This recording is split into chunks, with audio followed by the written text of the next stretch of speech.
Welcome back to some new r/malicious compliance stories, where people comply to the letter, but not the spirit of a request. I hope you had a great day. Thanks for all the likes and comments on the last video.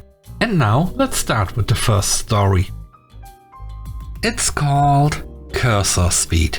I'm a 24-year-old working as a cashier until the end of December to help with the busy holiday season. Since this is a temporary position, I'm not overly concerned about staying long term or forming perfect relationships with everyone, especially if they are being unreasonable. My manager has been acting unfairly toward me and another co-worker ever since I started a few months ago. She has accused me of things like causing discrepancies in the cash register or damaging equipment I hadn't even touched. Most of the time, I just let her talk and avoided escalating things. But occasionally, when she crossed the line, we had some discussions. One such situation involved the computer I used during my shift. To make my work faster and more comfortable, I adjusted the cursor speed to be quicker. Changing it back to the default setting takes only about 5 seconds. However, this turned into an issue when my manager accused me of causing problems for the team because others who used the computer during my lunch break supposedly didn't like the faster cursor speed. She claimed this had led to complaints. At that point, I had little patience left. I calmly explained how quick and easy it is to adjust the settings, showing her how to change it back in just a few seconds. But as I walked away, she called out, "Well, then change it back to the slower speed every time you leave." And that's when my plan for a little malicious compliance kicked in. Now, every time I go on break, lunch, or leave for the day, I set the cursor sensitivity to the absolute lowest possible speed, not just on the computer, but also on the mouse itself. This means that when she or anyone else needs to use the computer, they have to deal with an excruciatingly slow cursor until they adjust it. I've noticed her struggling to change it back, especially when there's a line of customers waiting at the register. She hasn't said a word to me about it since, but I can definitely feel the annoyed glances she throws my way when she has to deal with it. Sometimes the best way to handle unfair situations is by following the rules, just a little too well. The next story is called Safety Glasses. I work in housekeeping, making beds and cleaning bathrooms. Recently, management decided that everyone needs to wear PPE while working, because some of my coworkers have accidentally sprayed themselves in the eyes with cleaning chemicals. Now, even for something as simple as making beds, we've been given a box of safety glasses and goggles to choose from. When I saw them, I asked my boss if I could customize my pair to make them a bit more fun. She said yes, which turned out to be a decision she might regret. I got creative. I took the clear plastic from disposable hospital PPE glasses and glued them onto my light blocking ones. Then I added some flair by decorating the frames with googly eyes. To top it all off, I covered the nose piece with a soft piece of yarn and shaped it into a tiny caterpillar. Now I've got the most unique and cheerful safety glasses in the whole workplace. It's practical, sure, but also brings a little humor to the job. The third story is called Taking Lunch Together. I was working in retail and had been sent across the state to help with a store remodel. The work was done overnight, and the team was a mix of temporary workers and a few experienced employees. Since we weren't allowed to leave the store once our shift began, our lunches were paid. Every day before the shift, I used my per diem to treat myself to a big dinner at a local steakhouse. My hotel provided breakfast, so after my shift I'd eat there.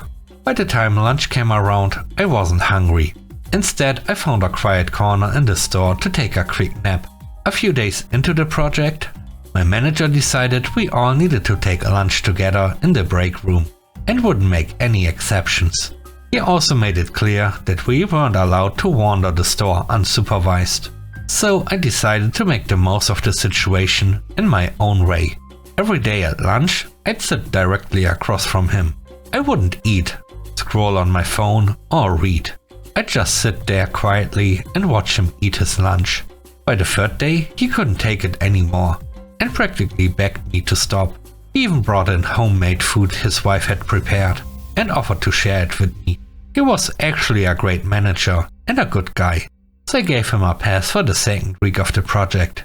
It turned into a funny memory that we both laughed about later. The last story is called Safety Policies. When I was in my late 20s, I worked as a supervisor at a large theme park, overseeing one of the roller coasters. Safety policies were a huge priority, drilled into us every week, so that we instinctively follow proper procedures in any situation. Whether it was a fire drill, white evacuation or medical emergency, these procedures weren't optional. Everyone at every level was expected to know and follow them, and being quizzed on them was a regular occurrence. One day I was working alongside another supervisor, Jeff. Jeff was a seasoned employee with about 10 more years of experience than me. He had a reputation for being a strong advocate for his employees, though he didn't exactly see eye to eye with upper management. Jeff wasn't someone to mess with, and he knew the rules inside and out. That day, the fire alarm went off at the ride. The established protocol was straightforward. Stop loading the ride, evacuate all customers from the building, while simultaneously running the ride to clear any customers still on it. Once everyone was off the ride, stop the system and ensure the building was empty. However, a younger manager, eager to prove themselves, showed up mid-process and changed the plan. They instructed us to stop loading and evacuate the customers, but not to stop the ride for the employees to leave. This decision kept both employees and customers in the building far longer than necessary, about 20 minutes extra. Jeff followed the instructions but was clearly upset. When the last customer finally left, the manager turned to Jeff with a smug expression and said, "Now you can follow protocol." Jeff raised his eyebrows, nodded and replied, "Oh, now I can? Alright." With deliberate calm, he reached over, waited a beat, and then hit the emergency stop. The ride had 3 lift sections and 3 safety brakes. The emergency stop caused all the ride vehicles to lock in the safety brakes at once. Resetting the lifts was easy, but the safety brakes required maintenance to physically winch each vehicle out. An arduous process. Jeff turned to the manager and said, "Have fun with that. I'm going home. Oh, and I'll be filing a grievance with the union for putting employee safety at risk." The ride, which could have been down for just an hour, ended up offline for 6 hours. Maintenance was understandably upset when they saw the situation. Jeff never faced any repercussions, but transferred to a different area not long afterward. The manager also avoided consequences, and last I heard, has been doing well in their career.